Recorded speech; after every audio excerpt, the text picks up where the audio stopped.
Hello, everyone.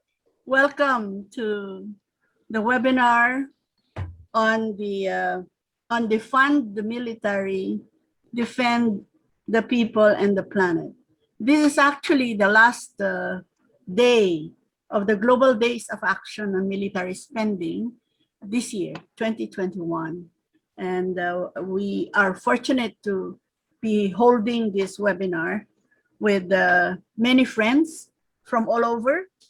But before I go on, I'd like to introduce myself. I'm Corazon Fabros from the Philippines. I'm also with the International Peace Bureau and the Asia-Europe People's Forum. Kike, would you like to introduce yourself first? Yes, thank you, Cora. I'll be also moderating this webinar. Thank you so much to everyone that joined us, and especially to our speakers. We're very happy to have such a nice and diverse group of speakers, and we hope we can have a nice conversation on activism for the reduction of military spending. Well, I'm Quique Sanchez. I'm from Centre de Las of Peace Studies in Barcelona, which also serves as an IPB office. And I've been working in the GCOMS campaign for already 3 years. This is my third GCOMS, and it's a pleasure to be here with you. Cora, do you want to speak a bit about the APF? Yeah, I think you know, I just would like to say a little bit about the Asia-Europe People's Forum. This is actually the 13th biannual conference of the Asia-Europe People's Forum. And for the first time, this conference is being organized in a virtual way. And we thank you for being here despite the pandemic. The Asia-Europe People's Forum is an inter-regional network of progressive civil society organizations from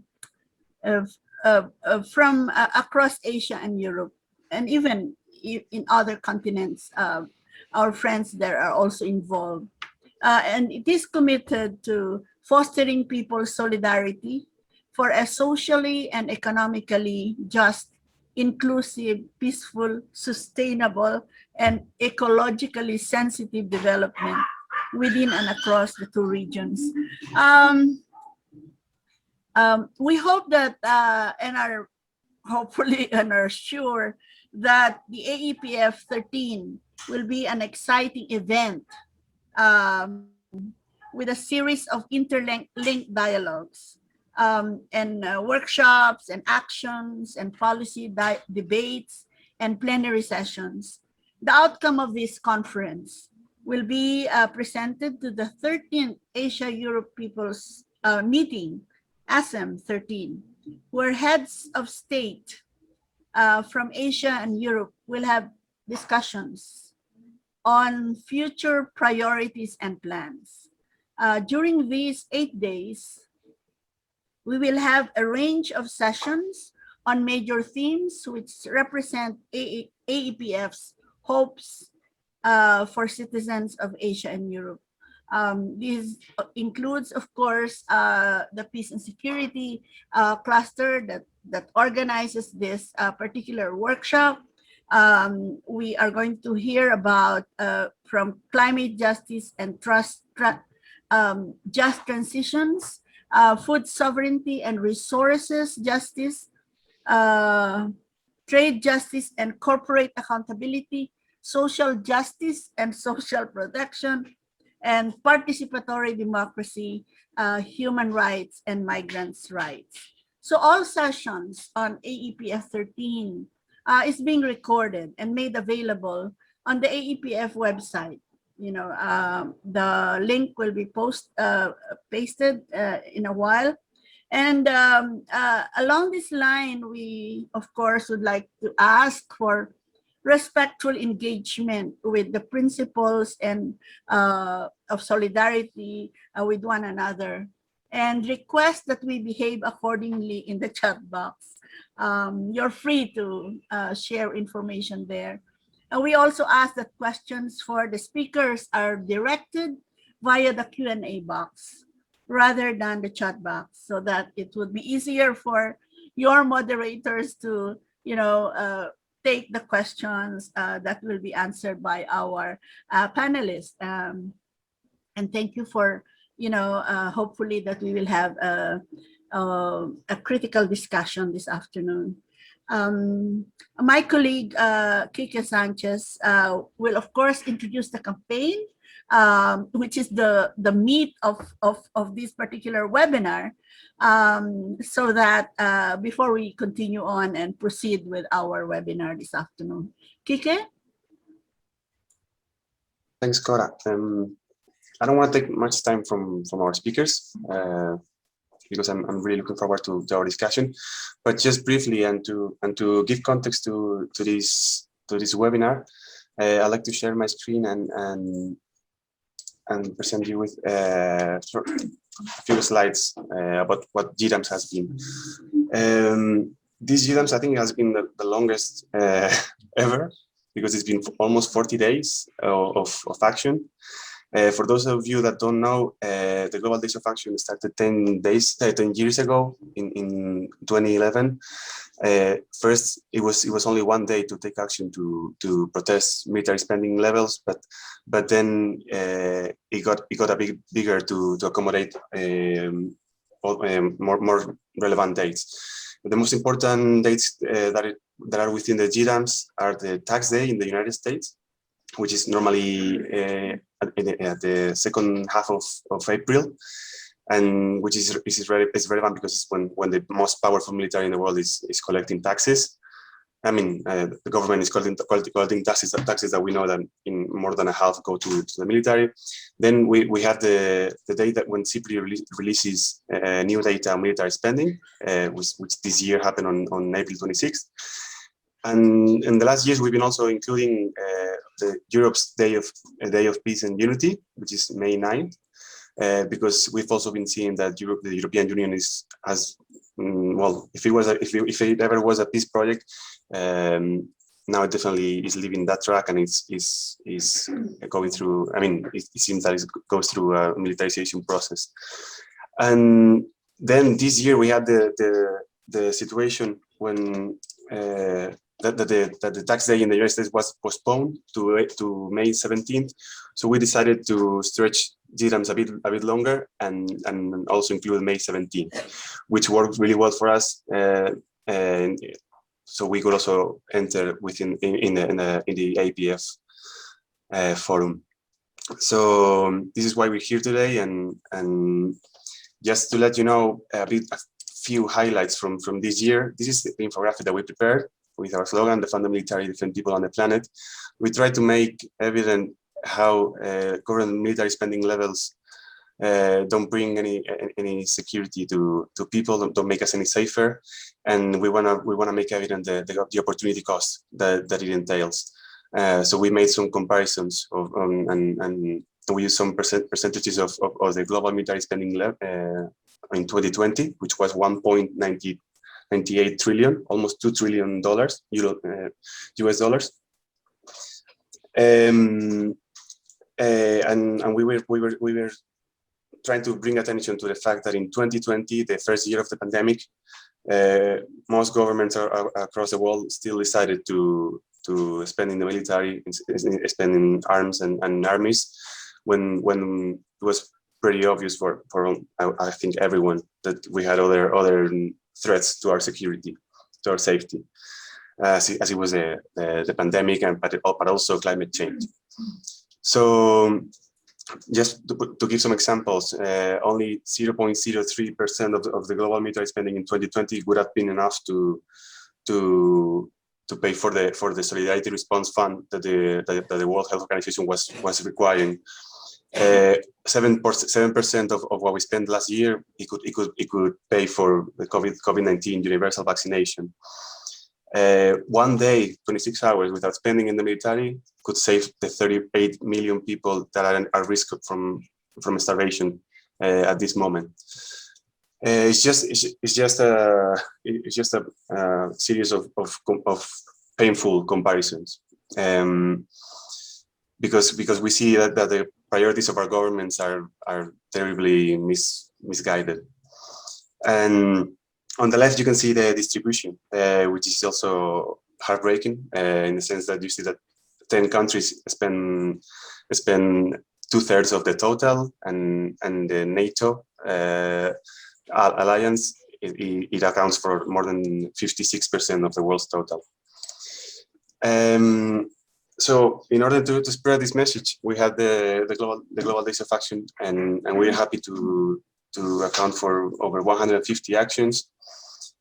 Given the situation, many of them had to be online because taking action in the street is still very limited for the COVID restrictions.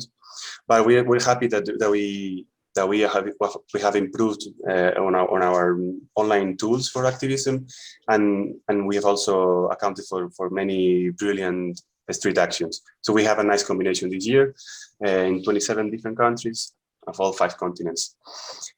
One of the other highlights was that we had 190 organizations endorsing our appeal this year. That was precisely demanding the governments reduce military spending and allocate those funds to face the global emergencies that we're now under as the pandemic and climate change. We had 5 press conferences and 5 press releases. We had over 15 infographics. The figure that our Matt, our colleague from the UK, has just sent me is that the Twitter storm reached 34 million people. We had an op-ed by the High Representative Izumi Nakamitsu and the director of UN Women. They also made UNORA also made a statement. We got a decent coverage on media, despite our message being not so easy for them maybe. And these are a few street actions that we're very proud of, and that are for us are always a pleasure, and it's very cheerful to see that people are taking action in the street. And you can see from the top left the action in Washington DC, and the kite flying in Philippines. Then our colleagues from the UK in Menwith Hill. Maybe I'm sure they will talk about it later. For us here in the office, it's always very nice to see when people take action in the streets. And I've taken way more time than I wanted. I apologize for that, and I'm going to give the floor to my colleague Colin Archer, who's one of the founders of GCOMS, is the former IPB Secretary General, and I think is one of the most authorized voices when it comes to military spending. So Colin, the floor is to you. Hello, I hope you can hear me. Yeah. Yes, everything fine. Well, it's very nice to be once again with AEPF. You know, I've missed you. But now is a chance to look back. In order to know where we are, we have to do some history. And this will be a very rapid survey of the roots of this campaign, which go back at least 200 years. The detail of what I'm going to say is available in written form. It is a chapter in the GCOMS book called Military Spending and Global Security. And you can get that from the GCOMS international website, or you can write to me and I can send you the chapter. This is not a new theme. It really has been a topic in peace movement activity through many campaigns and many wars and many different situations. But although it's been a permanent concern, it's also been a neglected one. There's been talk about guns versus butter. That's the sort of standard technical term in economics for well over 100 years, but there hasn't been much organized protest around it. The focus is often on specific aspects of the military system. I'm thinking about specific wars, Vietnam, Iraq, Afghanistan, and so on, or specific weapons, and especially nuclear weapons. There's been an economic theme within that, but it hasn't been brought out very much. And there are related themes as well that relate to the economy of war and the economic dimension of warfare. I'm thinking in the early 19th century of the emphasis that many prominent peace campaigners put on expanding free trade. They felt that if nations were trading with each other, they wouldn't be fighting. Well, sadly, that was proved wrong in the First World War, where countries that were trading very well with each other decided to engage in mass murder.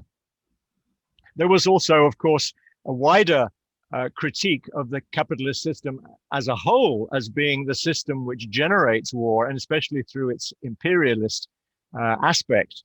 And in a way, there was a divergence between some of those who felt that that was the priority to bring about a socialist society, and those who felt that we couldn't wait for that dream to come true and that we had to stop wars meanwhile. And I think in some way we still have that difference of view today. Then there's the arms trade, which many people confuse with military spending. Of course, the arms trade is essentially private sector activity, private companies selling to governments in their own governments or abroad. But it's the military spending budget which provides the money to buy the weapons.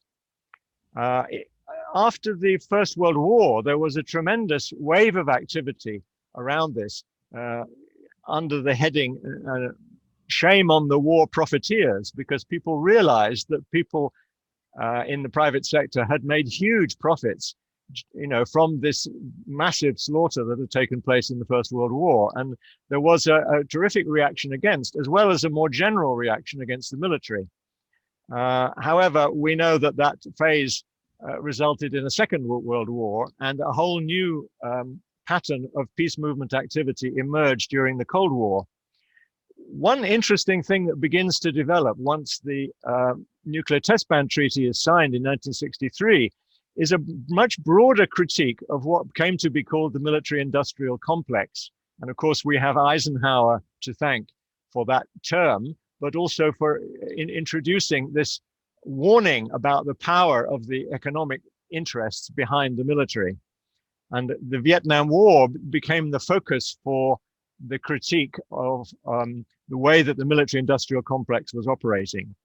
At the same time, we have an interesting development at the United Nations in that we begin to see a whole series of resolutions and even conferences inspired by countries of the South who are aware of the enormous sums being spent by the rich countries on weaponry and war, but also the desperate need for money for development.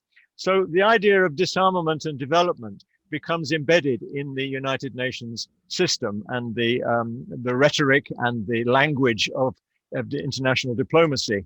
The high point of that is 1987, when there was a major UN World Conference on disarmament and development. It's almost impossible to imagine such a thing nowadays, but that was a key moment in focusing people's attention on this massive disparity. I would draw attention to the pioneering work of Ruth Sivard, who authored year after year for about 16 years, the World Military and Social Expenditures, which was a very accessible report, which was very useful for campaigners. We fast forward to 1990, the end of the Cold War, and we have this substantial reduction in military spending, and everybody is hoping that there's going to be a peace dividend. There begins to be talk about converting bases and transforming the military hardware, if you like, into different kinds of civilian activity, which goes a certain way, but not that far. And there's a new term invented, human security, to get away from the idea of national security. Then we come to 2001, and the whole picture transforms once again with 9/11 and the war in Afghanistan, and then following that Iraq, and we know the story. Military spending increases very rapidly, and there is a huge wave of peace movement activity, resulting in 2003, the biggest demonstration in history against the upcoming Iraq war. Now, I'm going to just focus for a couple of moments on the work of the International Peace Bureau, because it was in this context and with this long background that we decided to launch the program called Disarmament for Development, which grew out of our concerns for human security. And initially, we framed it rather broadly. Military spending was one aspect, but we also looked at the effects of weapons on development and the different ideologies and justifications for military spending. But we gradually focused in And in 2011, as Kike has mentioned, we launched the Global Day of Action on Military Spending, now the Global Days. And this was a very good partnership initially with the Institute for Policy Studies in Washington, and then many partners came from all around the world. And I'm delighted now that we can say we have a truly global picture of partnerships and activities and protests all over the globe. In 2014, we decided to make it a year-round campaign, a permanent campaign. So it became GCOMS, of which GDAMS is part. Some people have difficulty with the terms, but I think it's fairly self-explanatory. In 2017, we closed the office in Geneva, moved the headquarters to Berlin, and the campaign was, if you like, hived off and is now run, as you know, from the team in Barcelona. And I'm delighted that with the work that they've been doing. Just a couple of final comments. The GCOMS offers something unique that we've never had in peace movement history, which is a structured, coordinated campaign on military spending on this crucial aspect of the military system, with a common branding and offering a kind of permanent continuity. And I think that is one reason why the campaign has been growing, because people feel secure that this is a permanent effort and it's well put together. In choosing this topic, we are all aware, I think, that we're confronting very powerful interests, both in government and in the military and in the private sector, who all benefit from this enormous mismatch of funding towards the military. And so it can be depressing, but I think that there's two very important reasons to be hopeful, and they are the two major global crises that we face. One is climate change, and the other is the pandemic, or shall we say pandemics. Clearly, these are a much greater, in moral terms, we have to be investing in those areas rather than the military. And I think we have a chance, in the light of those crises, to draw in new partners and to expand our work so that we can truly have a much greater impact. So good luck to everyone. I'm sorry this is very short, but it had to be 5 minutes. Into the minimum 10 minutes. Thanks a lot, Colin. Reiner, we heard you complain. Yeah, I All think right. it was a clear order that everyone should speak 5 minutes. Well, he had to give context. That's also my fault. I had to do 200 years. Yeah. All right. I have 200 years for the future. I'm gonna take 1 minute from you, Reiner. Yeah. I'm sorry. I'm kidding.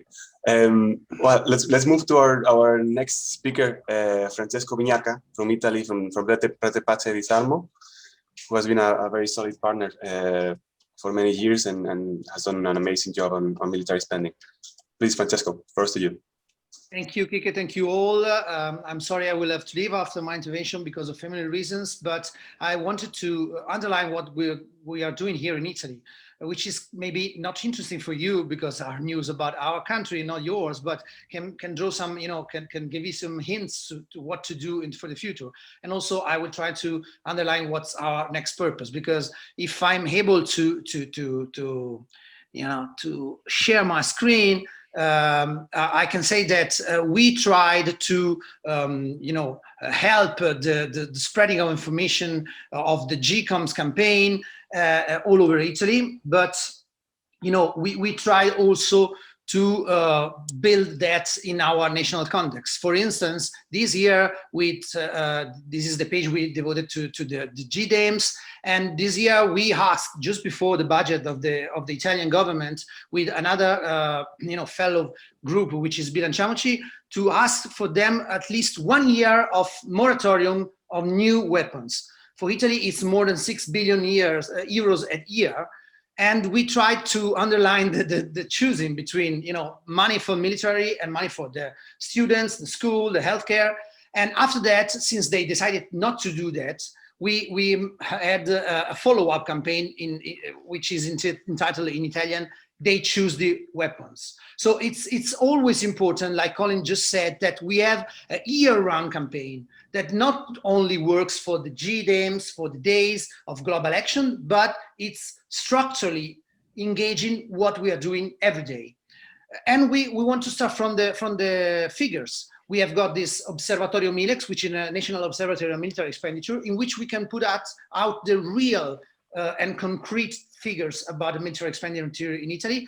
We can say that it's growing. We can break down what cost goes on the personnel, what goes on the weapons, and on the functioning. And this is important because it makes us reach out to a global audience. About the GCOMS of this year, we had this op-ed in Manifesto, which is the left national newspaper, and with a good prominence. And also we have this op-ed in Avvenire, which is the Catholic Church newspaper, daily newspaper. So showing us that we can really reach out to a lot of people. Of course, it's not easy to go on like this, but we got some good news at the end. Greenpeace Italy, with other Greenpeace, put out some results about a poll and showing that 80% of Italian people are for a reduction of military expenditure, which is really good and shows what? Shows that we can really reach out to people and we can, raise the sentiment about that in the public opinion. What is the next step? The next step is the politics, because politicians, they don't listen to the people, they don't listen to our groups, they don't listen to our, all the figures that Kike at the beginning showed us, but they listen to the military industrial complex, and they keep saying that, arms industry, it's important for the economics and so and so. No, it's not. And we're trying to show that also going on television, going on university, and having the help of people that studies economics. This is huge, this is crucial. And as a final say, I can say that it's also transversal to all other campaigns we are doing. We are doing campaigns against killer robots, against nuclear weapons, against the arms trade, but the backbone of all of this is the choice of the states and the choice of the public spending of money. So thank you at Kike, all the people at Centre de l'As and IPB for this campaign. We think is invaluable to have a year-round campaign about that. So maybe you can have some suggestion from Italian things we are doing here, but please contact me if you need more. Thank you. Thank you so much, Francesco, also for sticking to the time and for making it to the meeting. I know you made the effort. And congrats on all the amazing work you've been doing in Italy. And I've been seeing that the numbers are very good in social media, so I think you're going in the right direction. Let's move to the next speaker, Mary Joyce from Peace Boat, Japan. Mary, the first to you. Yes, sure. Thank you very much. And first, I'll say my internet is cutting out a little bit tonight, so I'm sorry if I disappear somehow. Hopefully, I'll make it through this okay. So I'm joining you today from Tokyo, from the Japanese NGO Peace Boat. Greetings from everyone at Peace Boat, to old friends, new friends joining today. We've had the chance to be involved in GCOMS and GDAMs for quite some years now, often also coordinating events on board our voyages when they were able to run. I think it was in 2018 that we hosted a workshop of the Peace and Security Cluster from the AsiaEurope People's Forum on board the ship in Vietnam. So it's great to be able to reconnect, even though it has to be done online these days. And I hope it's not too long before we can once again get together in person as well. Peace Boat has also, of course, therefore been using online methods this year to be continuing our activities. Actually, right as we're speaking now, we're having our main event here in Japan for GDAMs. This is a workshop led by our youth volunteers at the moment. So I won't be showing any images or slides and so on because that's all actually happening right now, but I look forward to sharing some of that with you once it's all finished online later and as well. As others have mentioned, despite, of course, the tragic impact that the pandemic is continuing to have, this has really proven such an important opportunity for people to be rethinking the necessity of, what security actually means, what is needed for our lives and our livelihoods, our planet to be safe, secure, and sustainable. And that's the same thing, of course, here in Japan in terms of a lot of the conversations that we've been having. Because I only have a couple of minutes, I'll just share very briefly about the overall situation here in Japan and one of the specific problems of militarism that has really come even more apparent under the current pandemic in our context here as well. So of course, Japan, despite technically not maintaining an army under its pacifist constitution, which is currently once again under threat under the current LDP government here in Japan. As you are all no doubt aware, Japan is one of the top 10 military spenders in the world and the second in East Asia after China, of course, from the 2020 numbers as well. This is something that actually surprises a lot of people here in Japan, given that the image that's often presented or attempted to be presented about the country and this gap with really the reality. So a lot of the mobilization and the activities that we're doing is looking at raising general awareness of this and also Japan's role as this sort of military power within the context of the broader Asia Pacific region. So last year, Japan's defense spending was 49.1 billion US dollars, or 5.3 trillion yen, which is an increase from the previous year. In fact, it's been increasing every year since the second Abe administration has come in. And the new Prime Minister Suga, who came in last year, has pledged that this will also be continued from the future. He also has made these kind of promises for increased spending on his recent meetings with President Biden and so on. Yet at the same time as this, here in Japan, we're under our third state of emergency for COVID at the moment, once again, as we're experiencing the fourth wave here. Well, of course, the number of cases perhaps are not as high as some of the terrible situations that are being experienced in other parts of the world, including here in Asia. The hospitals here are in a very, very serious situation, according to most medical associations, really on the verge of collapse. The rollout of vaccinations is still less than 2%, despite Japan's economic situation. And on top of that, the government is insisting and really putting all its efforts now into the hosting of the Olympics, supposedly less than 2 months from now as well, despite the fact that most medical professionals associations and more than 60% of the public are calling for them to be either cancelled or once again postponed.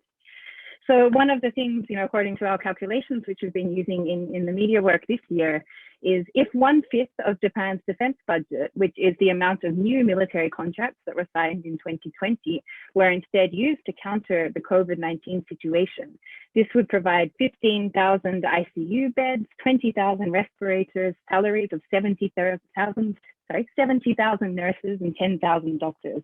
So these are really things which just, because of the situation we're now in around the world, I think has really made the relevance of GCOMS so much more real and tangible for so many people as well. And these different numbers, looking at this, I think just really shows the importance of these issues and how much it is so directly connected to our lives, not in an abstract way. And the final just brief example to share about how this militarism under COVID-19 is, which is of course, connected to this competition with China and the situation as well. Okinawa, which of course is home to most of the US bases here in Japan, also has the highest COVID infection rate within Japan. This is not unrelated to the concentration of the bases there. As we know, military movements have historically often been responsible for spreading disease in this kind of way. And as our colleagues and activists in Okinawa have been pointing out, things like cases of the US military renting entire resort hotels for US military personnel to be having their families quarantining when they're coming in from other countries are really something which is of course inviting the antipathy of many of the local residents in those areas who are struggling.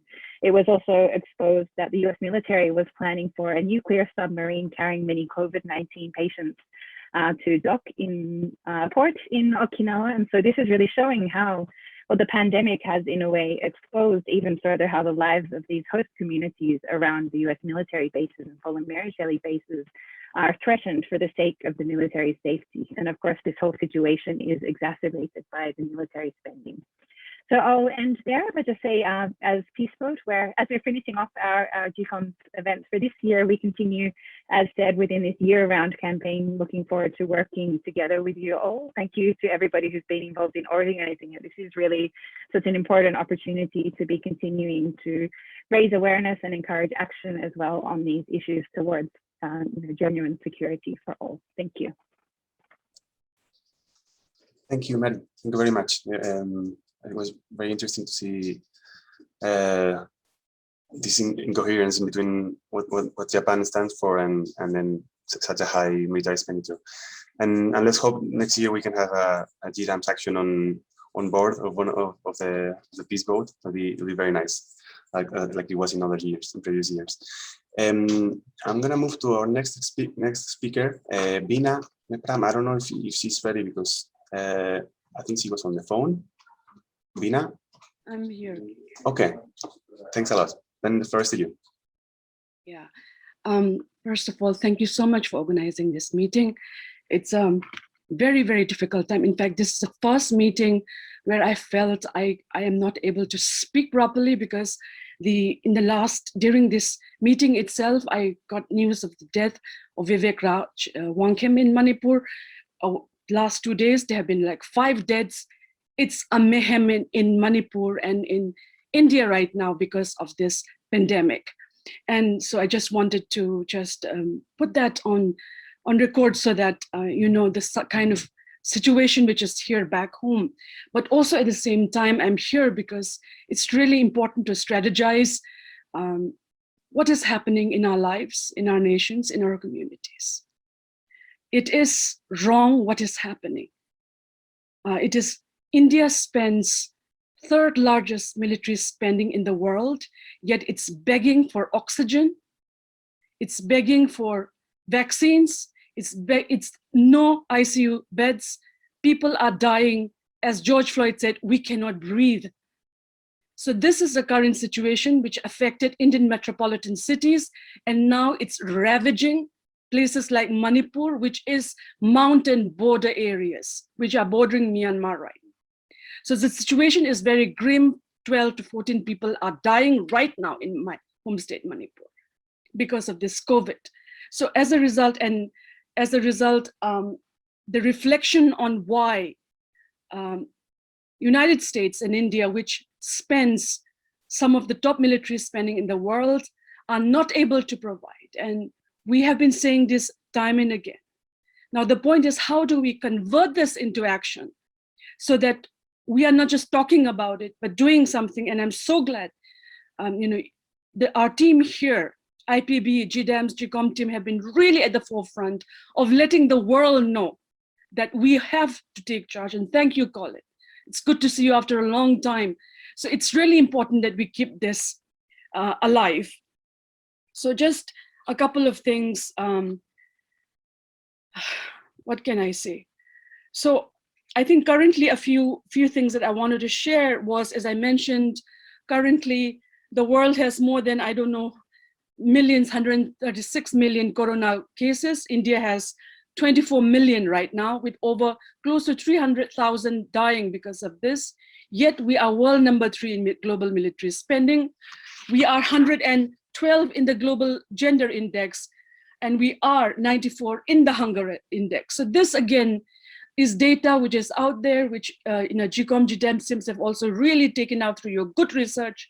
And again, the point is, how do we ensure that we hold our countries accountable to ensure that this money is spent on healthcare and not on warfare? So some of the points that I do remember in many of our meetings sharing is, what are the strategies? As Kike said, if you take a percentage of it, of this military budget, global military budget, it can help in fighting COVID.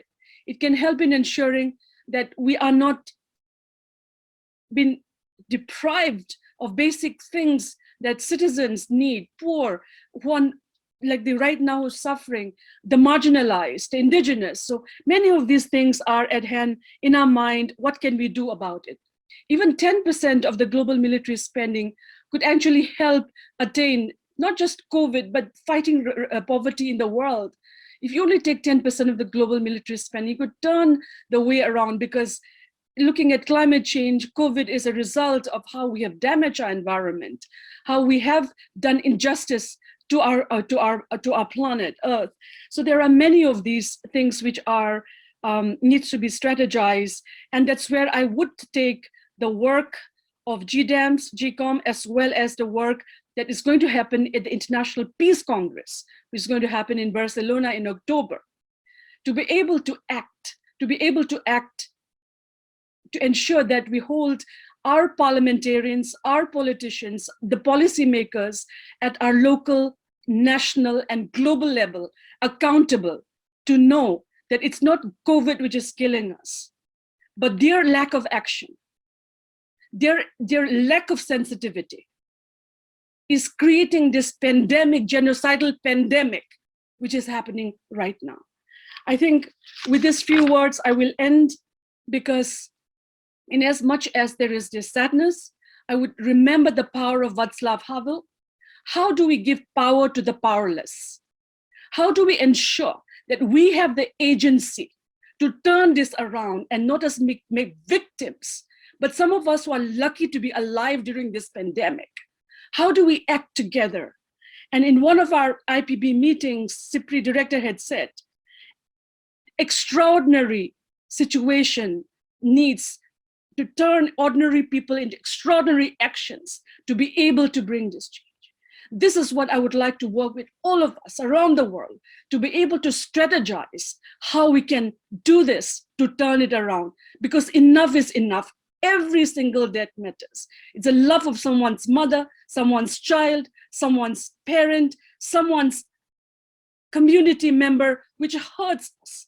And so the COVID situation has made it really important for us, urgent for us to turn this around.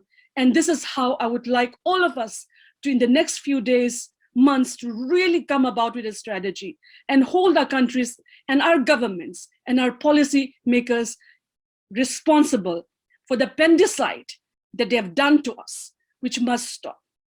Thank you.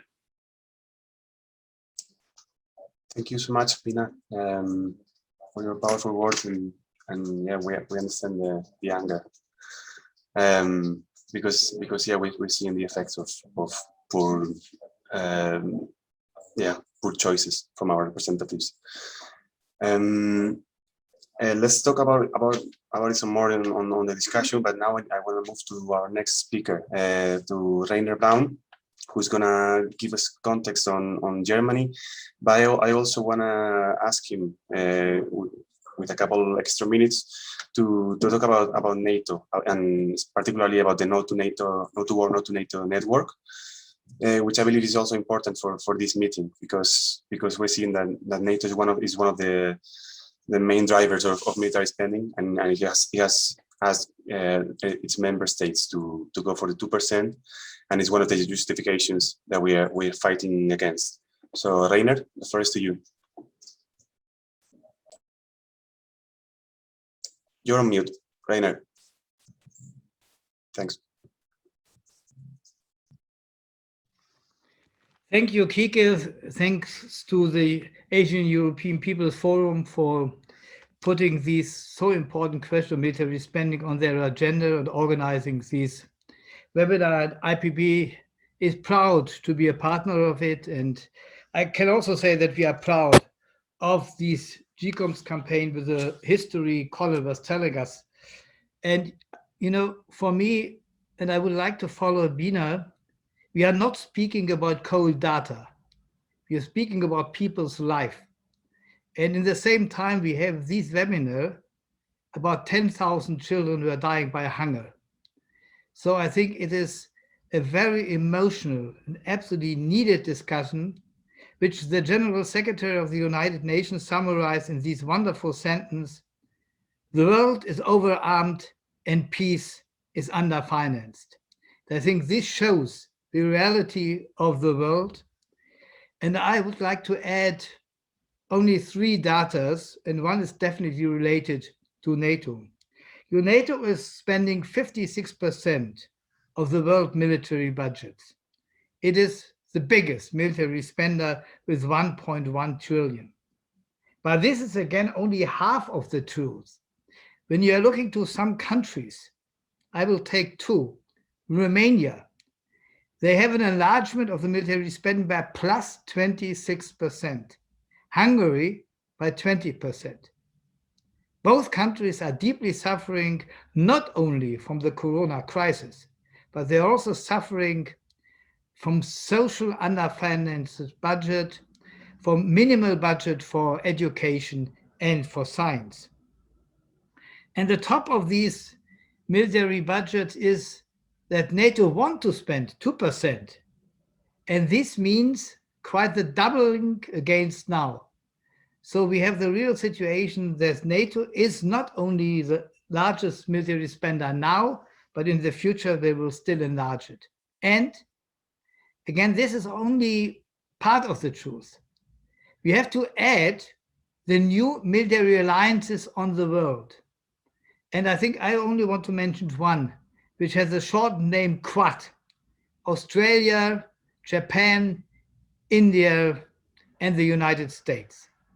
They spend over 1 trillion for military purposes. And when you are looking to the countries in many of these regions, they are absolutely poor country. And I have not to repeat what Bina was saying for India.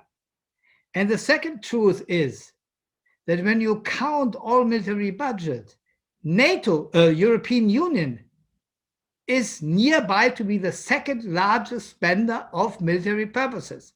They spend quite the same amount of money like China. And when you add Great Britain to the European Union, which you should not do this, but coming a little bit back to the history, then they are definitely on the second place. That is the brutal reality.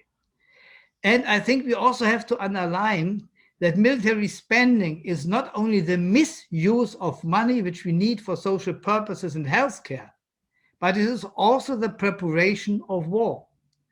Last week, the Watson Institute announced the new figures of costs of war for Afghanistan. Only for this horrible war in Afghanistan, NATO spent between 3.2 and 4 trillion US dollars only for Afghanistan. And the new figures for Iraq are lying by 5 trillion. So all weapons which are developed, which are paid to the military industry, which makes a big profit from that, are also used. And these doubled the victims, and these doubled the destroyment which these military purposes are doing. What does this mean for strategizing? I think the first and very important point is we have to deepen and to enlarge our GCOMS campaign. We need more and new partners for the next years. Second, I think, and this is for me a key point, we have to come back, we have to go back to the streets.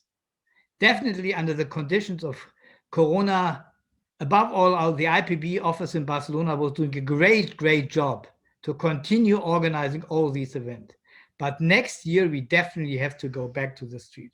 And I really would like to suggest that we are preparing for the next year a worldwide day of demonstrations against military budgets or against militarization. We have to come back to this wonderful idea of the 15th of February 2003, where a million of people were marching against the Iraq war.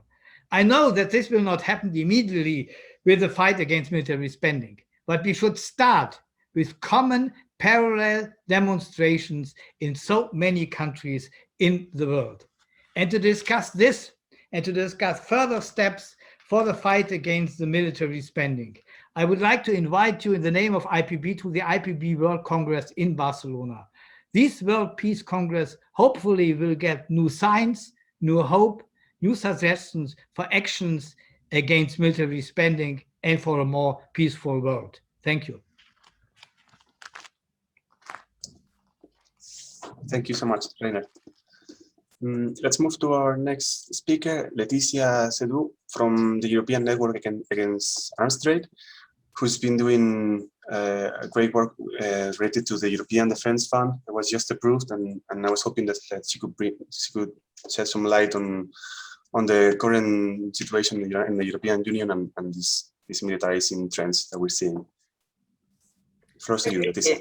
Yeah, thank you, Kiki, and thank you to the AsiaEurope forum to organize this. And I really appreciate also the opportunity to wider a bit the discussion that we usually have with the EU, which is usually quite close to this EU bubble Brussels area, while in fact there are so many connections with what has been said before by Colin and Reiner and others too, about the process in the EU is not coming out of the blue, but really in line with the problems that have been mentioned and context.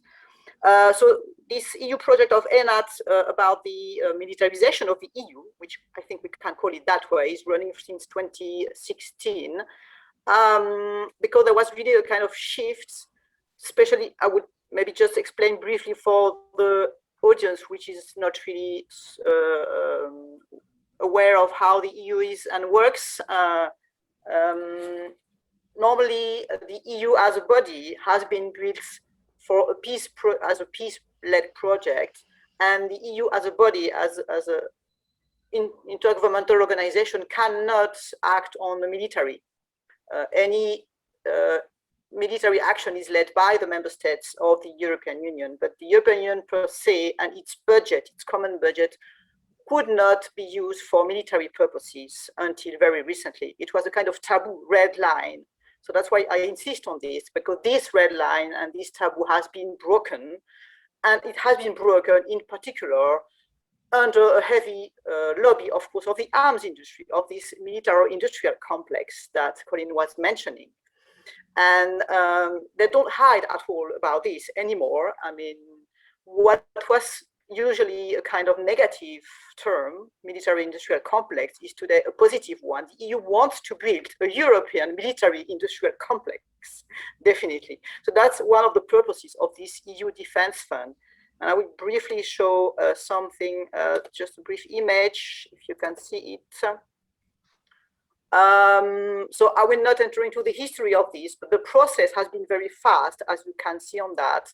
And 2 weeks ago, the European Parliament took the last final vote to accept that in the next 7 years, 8 billion euros of the EU common budget, so this is on top, of course, of the national budget of each member state, would go to research and development for new weaponry, with a focus on artificial intelligence, disruptive technologies, unmanned systems.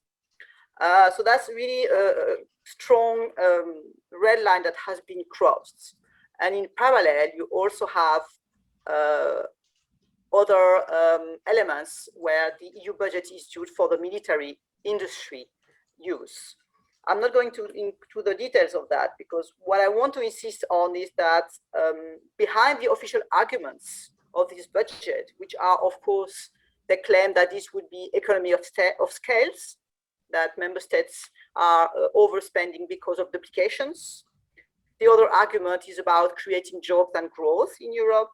And of course, the final argument is that all this is meant to contribute to peace, that the European Union needs to have hard power in order to support its soft power. Of course, all these are things we do not believe at all in, of course, and there is a strong parallel with what Colin was saying at the beginning about this economic dimension of warfare. In fact, we know that this funding will help the arms industry not only to build new weaponry with public money, but also this will strengthen the global arms export. So it will really help them kind of subsidies to increase the export of European weapons in the world.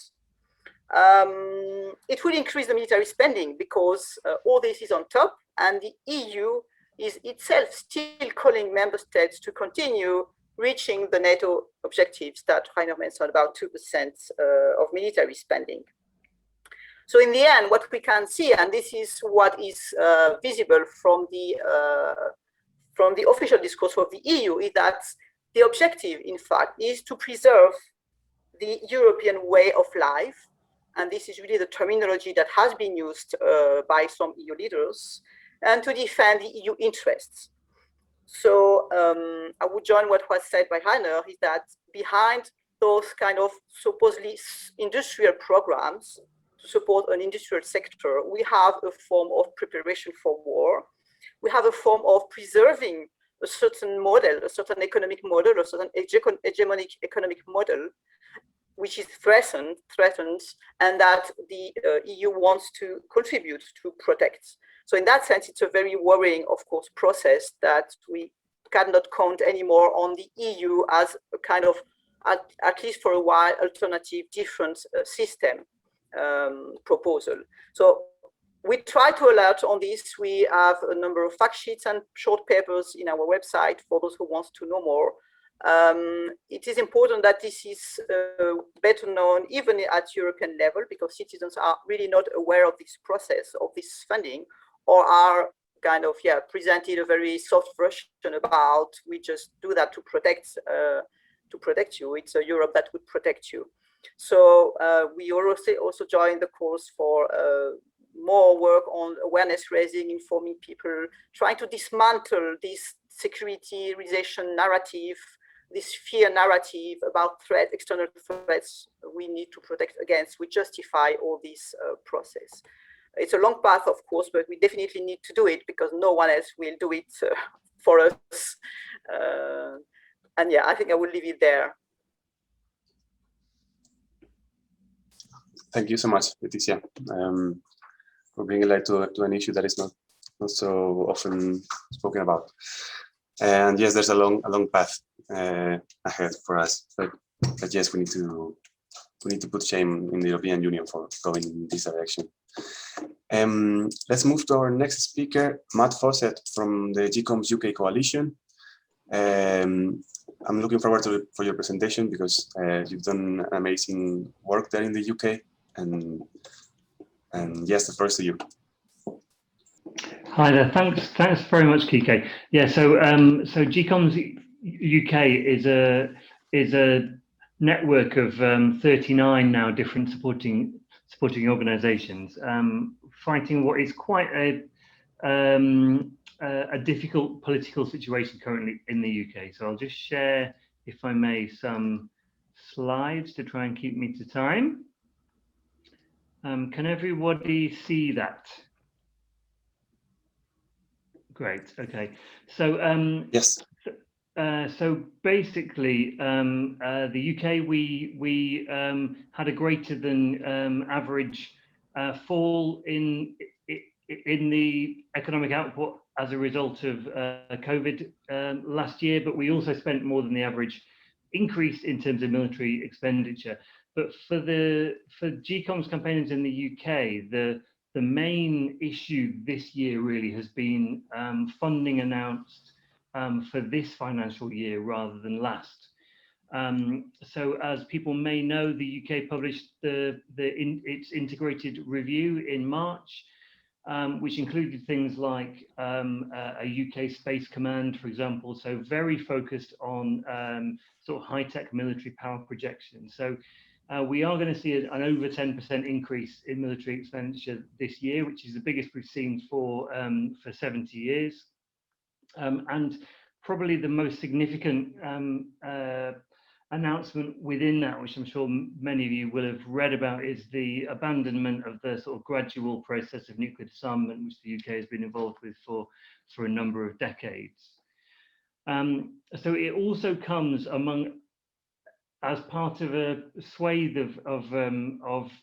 of changes to the UK priorities, really. So we've seen unprecedented cuts in support for health and poverty alleviation abroad.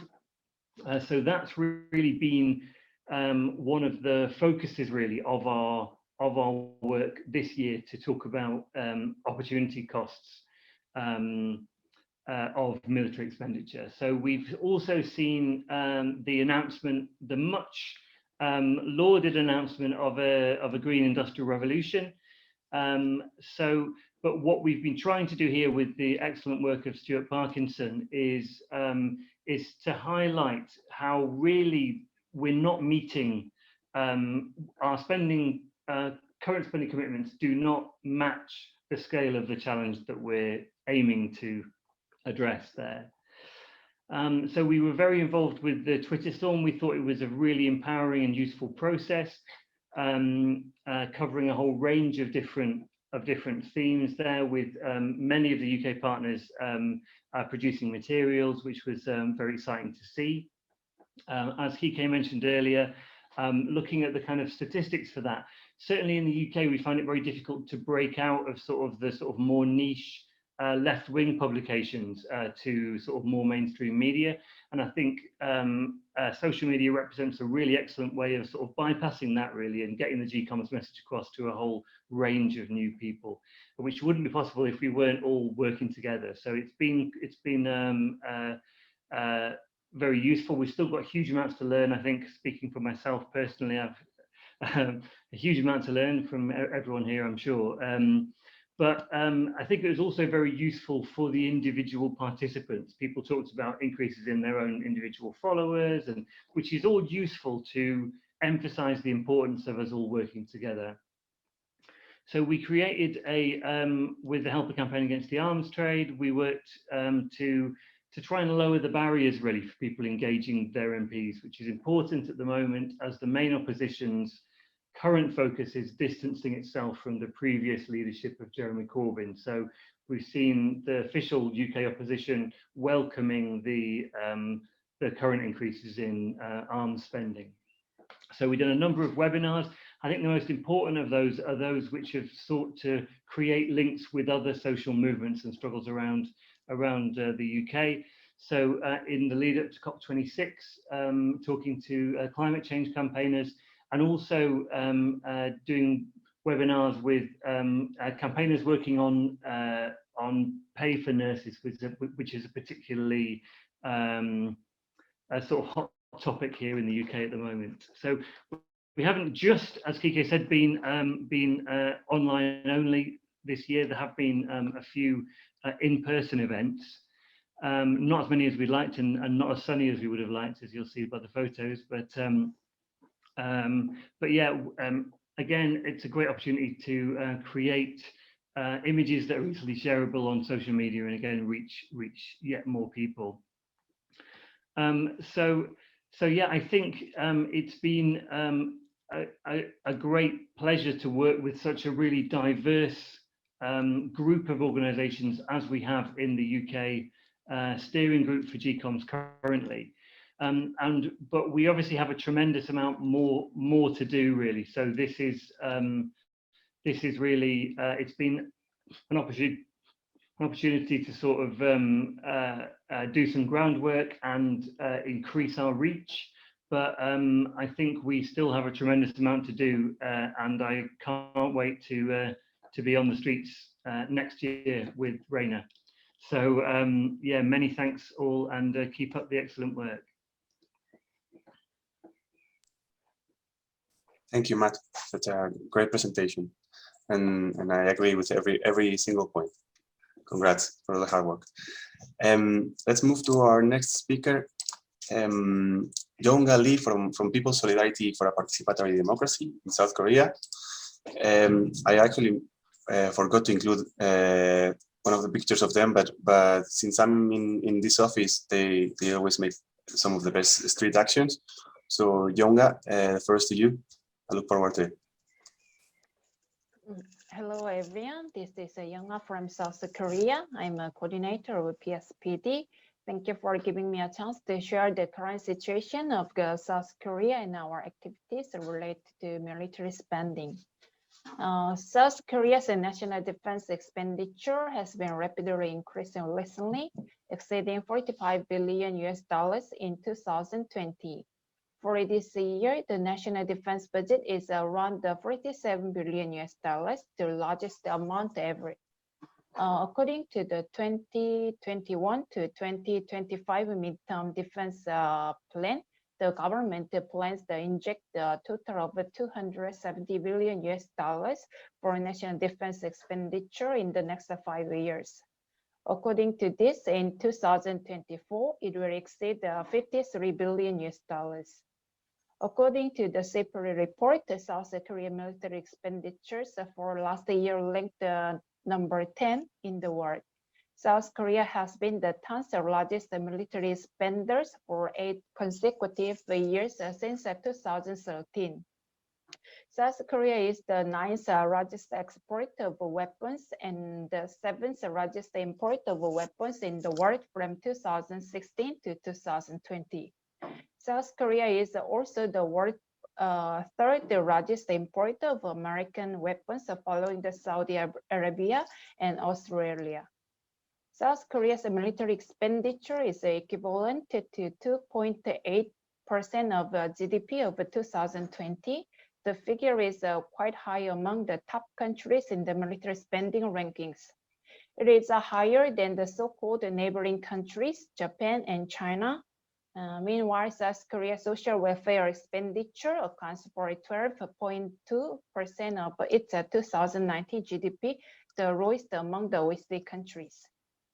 The entire world is going through the unprecedented crisis due to the COVID-19 pandemic, and a serious economic downturn has followed it. It is very inappropriate to devote the enormous resources exceeding $45 billion to military expansion. The budget for public healthcare, basic livelihood, jobs, environment, ODA, etc., are still extremely low compared to the national defense budget. In 2018, the two Koreas agreed to disarmament in a phased manner based on the military confidence building through the Panmunjom Declaration, and agreed on specific implementation plans such as the suspension, the hostilities, and organizing the Inter-Korean Military Joint Committee through agreement on the implementation of the historic Panmunjom Declaration in the military domain. However, the South Korean government has been increasing military expenditure and building a military forces since the Panmunjom Declaration. The military buildup made the dialogue difficult and destroyed the trust. It is contrary to the spirit of Panmunjom Declaration and for the disarmament in a phased manner, and dangerous enough to the completely lose the driving forces for the peace process on the Korean Peninsula. North Korea is criticized as South Korea's purchase of state-of-the-art weapons and the ROK-US combined military exercise for the running corner of the inter-Korean agreements, and announced that it would continue to reinforce its nuclear and missile capabilities earlier this year at the 8th Congress of the Workers' Party. The vicious cycle of arms race has continued for the 70 years since the Korean War.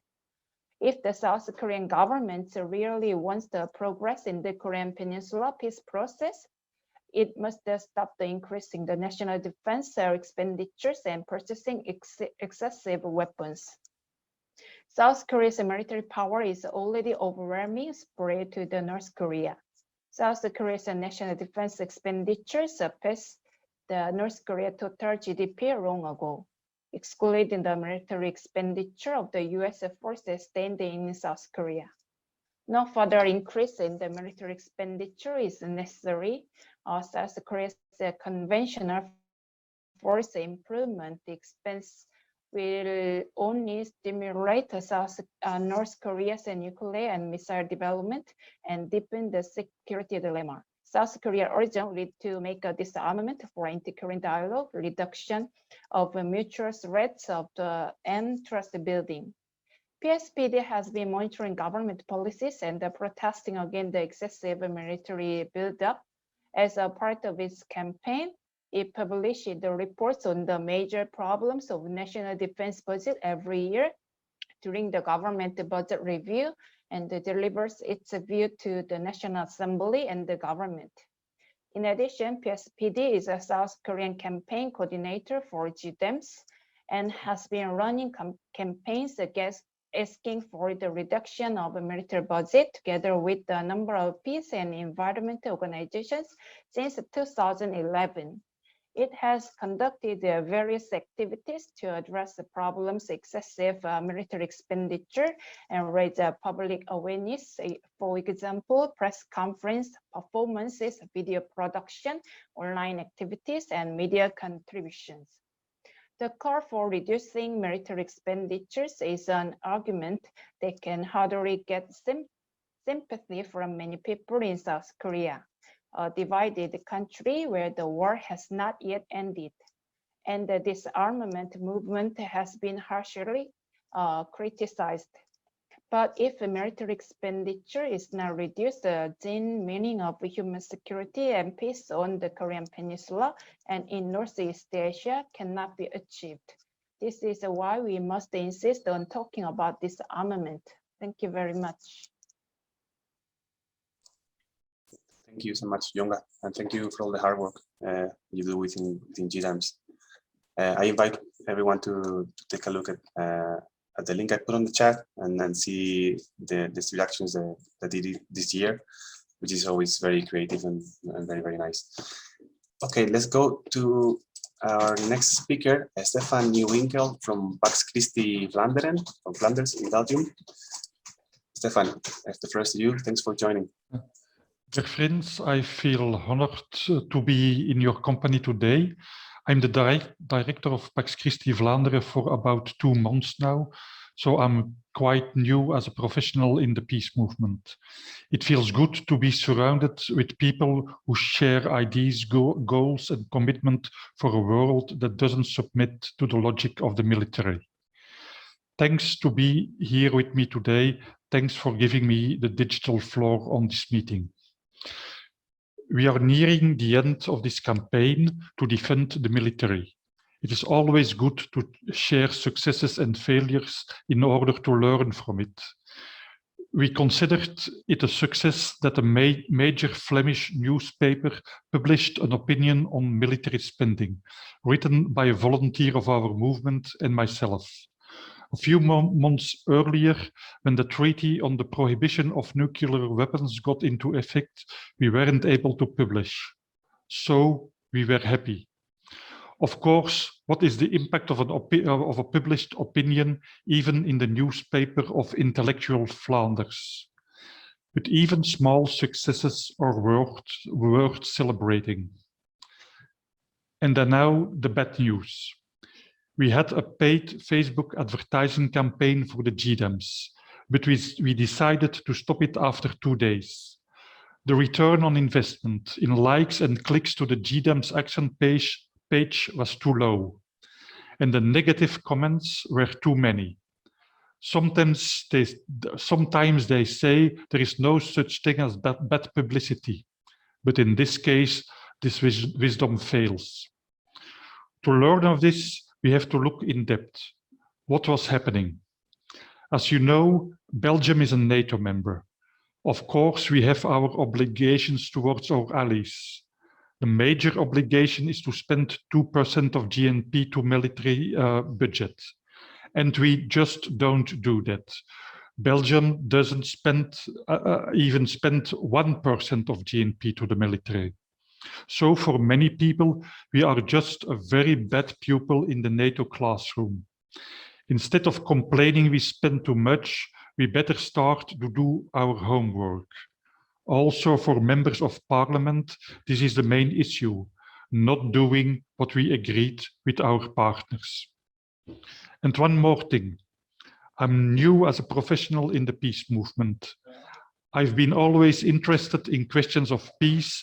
I know the CIPRI annual report since I was a teenager. I never heard about GCOMS, the action days, on one of my concerns. Now I know them, and for Pax Christi Vlaanderen, military spending was, is and will be one of its major concerns. I feel the campaign needs to breach its relative isolation. So let's look ahead. GCOMS is not only about defunding the military, it is also about investing in a more sustainable world. If you emphasize the military spending, you are against something. If you emphasize sustainable development, you are for something. And even people who want to follow NATO obligations are for a sustainable world. Unfortunately, I have to mention the C word now, Corona, the pandemic that shocked the world. Corona costs a lot of money. Corona is shaking our economy. Corona obliges all governments all over the world to think about investment programs that have to be financed. Members of parliament are sensible for who has to pay. And maybe that's a momentum to say the military has to pay too. And what world do we want post-corona? Many people see the opportunity to choose for more sustainability.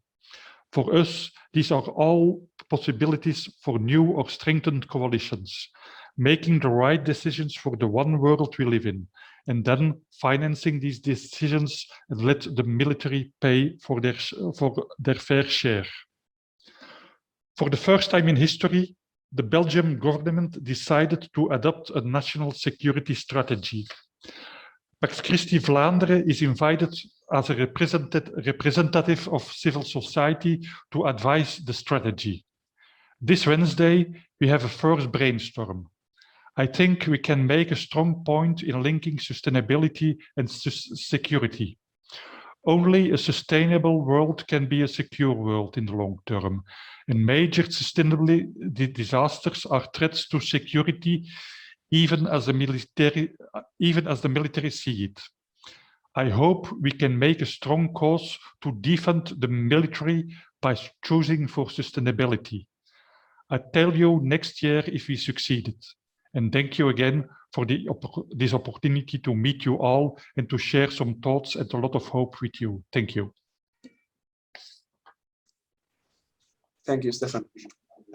It's also a pleasure to meet you, and I hope we'll work together in the coming months. And yeah, you raised some important points. For example, how to deal with trolls online. This is something that we could have a webinar only for that. All right, let's go to our next speaker, and hopefully we'll have a very brief discussion because we've run out of time. Our next speaker is Karen King from Stop Fueling War in France. Karen, first to you. Hello, and thanks for inviting us. We're really, really happy to participate, particularly because of the connections with Asia, and obviously it's very important to me.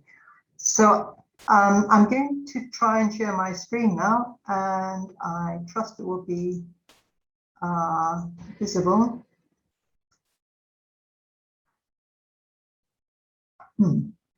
Right. Yes, I hope that works. Yes, it's working. Just a very brief overview of what's happening in France. Not so much from the point of view of GCOMS, but it's a sort of a small, quick look at what's happening in France generally. Now, the French arms industry, well, you can see the increase, the very fast increase. From 15 billion in 2007 to 23.8 billion in 2017. In fact, this has been on an upward trajectory, so it's been going up ever since. France remains the world's third largest arms exporter after the US and Russia. And like many countries, but particularly, I think, in France, it uses its exports to pay for the research and development of new weapons. It's extremely important for France, the export sector. I think this is something that's really particularly peculiar to France, is that there's hardly any political opposition to the production and sales of weapons in France. It's viewed as desirable by both the French left and right political parties. And normally, I mean, in other countries, for example, you have the Greens in Germany, but you just don't have a movement in France. The peace groups so far have been focusing on nuclear weapons. So conventional weapon sales has hardly entered the political dialogue, if you like, despite the importance and the huge volume of sales. So it's a very big challenge. And I should also add that it has a huge support also from French media. It is very, very difficult to find in the mainstream media any opposition to weapon sales. Even you would have publications, probably the best known one that's perhaps considered left, Le Monde, hardly ever, if any time, publishes any negative views of French weapons sales and production. Like a lot of countries, but I think in France it's even more so, there's an extremely opaque system of reporting on weapons sales, weapons production. There's supposed to be a form of parliamentary oversight on the budget, but it's very hard even for the representatives to achieve this. A couple have told about questions that they've submitted, which they're legally entitled to ask and receive answers to, but basically they're just ignored. They just don't get an answer. So this is true for all weapon sales, except when they want to highlight a success story, like the recent sales of Rafale jet fighters to Egypt. So there was a lot of publicity about that. Now, in 2020, a large part of the increase was related to spending on equipment. It's 16% higher than the year before. And this is during a year of COVID. There have been more than 5 million cases in France, more than 106,000 deaths. But trying to make the link between spending on social welfare, in this case, health, and the huge military budget is actually very, very difficult in France because of the media silence on this issue. And because there is a consensus that weapons production is a very good thing in and of itself, because it provides employment, etc., etc. So trying to make that link to the general public is very difficult. So the military budget here, as you can see, it has gone up 4.5% compared to last year, even though France is still in this huge pandemic problem issue. And it's constantly increasing. Every year there's a military budget, a budget for military spending. And in 2020, it was actually passed without specific parliamentary approval because they said there wasn't enough time. And France will be the first and biggest beneficiary of the European Defence Fund that Letitia's just spoken of. And so obviously they're very happy. Now, just a brief overlook about contracts to Asia. Thales, which is a huge French defense firm, has been selling surveillance systems, state-of-the-art radar systems to a lot of countries. And the latest one was to Bangladesh in 2020, but we don't know how much that was for. And of course, there's the infamous sales of Rafale to India for 7.8 billion euros. And that was, the contract was signed in 2016 and delivery came, the first deliveries came about last year. And in this year, earlier this year, there's been the beginning of a big scandal, corruption scandal, where Mediapart, which is a media source, did investigative journalism, and they found that 1 million euros had been handed over as a sweetener, if you like, to facilitate the arms sales, and it was given to a close collaborator of Prime Minister Modi. And now in France, there's an ongoing court case. So another rumor that has surfaced in February of this year was that France is ready to sell 36 Rafale to Malaysia, but there's been no confirmation available, and whether or not it's taking place, we just don't know. So that in a nutshell is what's happening in France. As I said, trying to communicate the impossibility.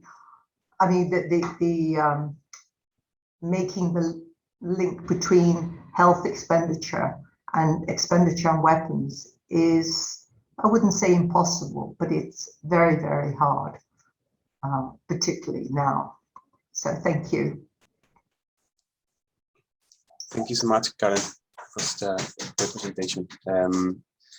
I think it's one of the goals of this webinar was to see the common common strategies that we could find, but also the common problems that we have, and this problem getting to the media, or this or the problem challenging the hegemonic discourse when it comes to security, or the problem challenging the creation of jobs that the military industry is supposed to do. It's a common problem that we all work from in our different countries. So yeah, let's keep working on that. We've almost run out of time. Cora, you are the one in charge of the Q&A. Let me know if we have time for questions, discussion. There's just one question that we have that is pasted in the chat box. Maybe we can answer that. One of you or two of you can do that. And then, well, if some of you would have some ideas that you'd like to share, I think we would end with that. And also, we would like to show you a 2-minute video from the Barcelona office. So that's how we will end. So let me read the question to all our panelists to share studies on use. Oh, wait, this is not the one. Sorry, I'm very sorry. I think this is a question coming from, I saw that, I'm sorry. Oh, dear honored panelists, this is the only question that we received coming from, I think, Diani Inda from Indonesia. Dear honored panelists, I would like to ask how can NGO or activists monitoring or demanding our government to reduce funding for weapons, instead we spend it for humanity and cure the COVID-19. How can we give the pressure to the government? That's the question. I know that at some point during the many presentations, this has been responded to, but anybody, I see Bina's hand raised. So Bina, why don't you respond to that question?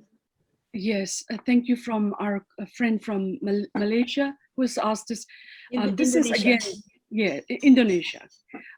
Like what Reiner said, we need to go out into the streets. We need to think, and we need to go out, and we need to engage. So some of the strategies that we are planning in India and Indo-Burma border are as follows: hold our elected representatives accountable. Currently, India spends 1%, less than 1% of its GDP on health, and 3 times on the military.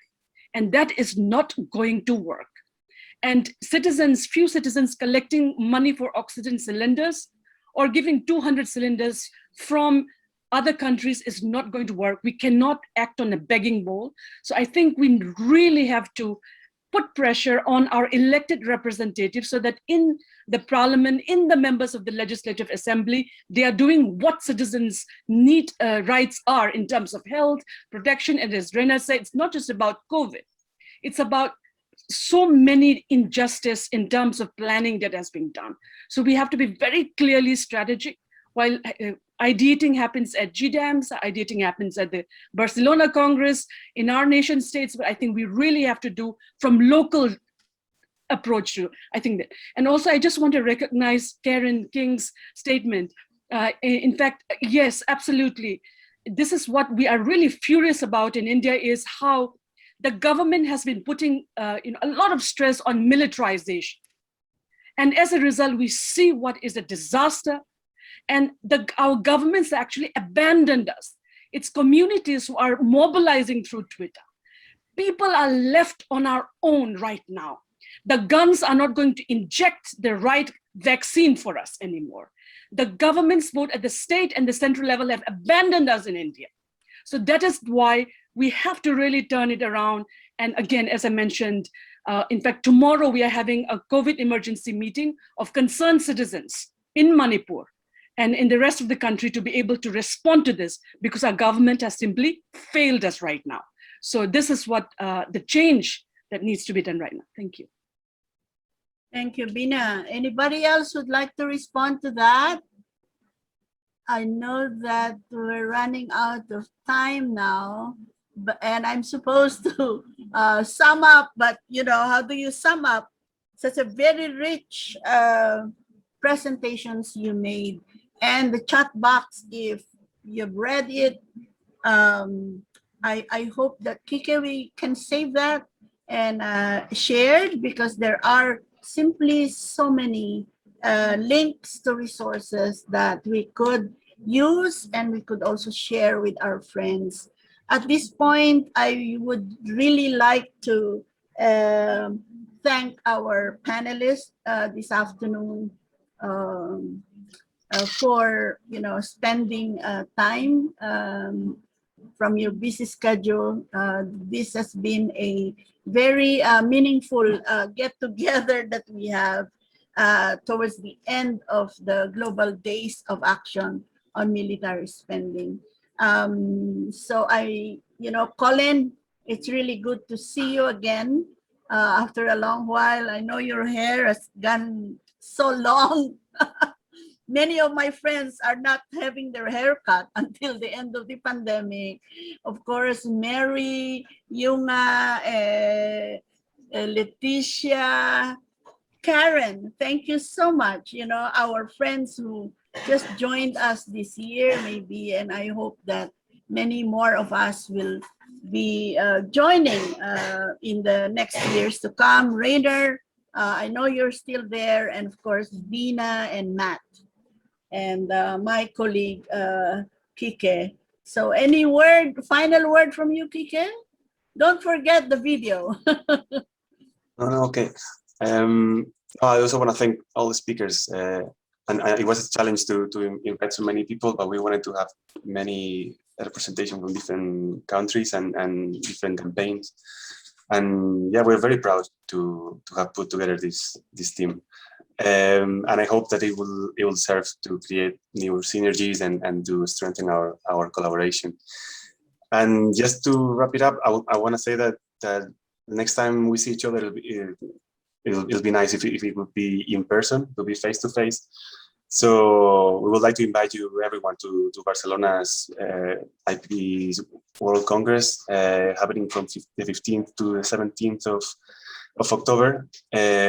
Hopefully the pandemic will be more under control then, and then we can gather and celebrate, and yeah, and build new spaces for the peace movement. Should I play the video and we call it a meeting? Yes, yes, Kike. Let me know if the audio works, because sometimes it doesn't.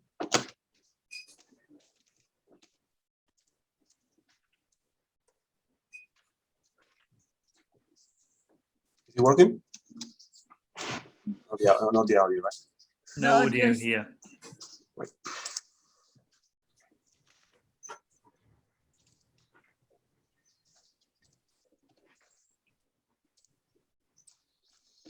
The pandemic.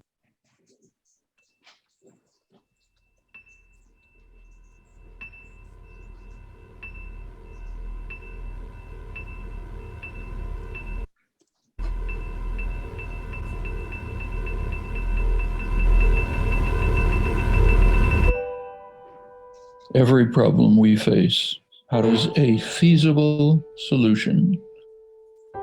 There's a feasible solution to the pandemic. How do we know that? Because many countries are implementing. What about heating the environment? Yes, there are feasible measures to essentially meet the IPCC standards, give us a fair chance of solving the problem, even a better existence. Nuclear weapons, obviously, we know how to deal with them, get rid of them. Go case by case, there's almost nothing that we don't have a way to deal with. What's missing? The will and the commitment. Now, is organized human society capable of getting to that point? Your speculation's as good as mine. The only thing we can do is hope that it's true, put all our efforts and energy into trying to make it become true. There's no alternative.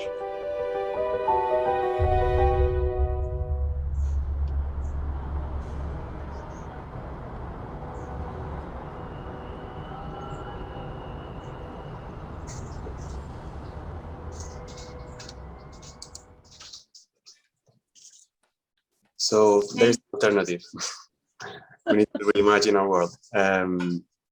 Thank you so much to everyone. I don't know if anybody wants to say something else, but for me, it's been a pleasure, and I'm very happy to see you and to work with you.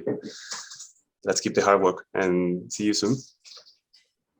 Thank you. Thanks, so. Thank you, Kitty. Thank you. Goodbye.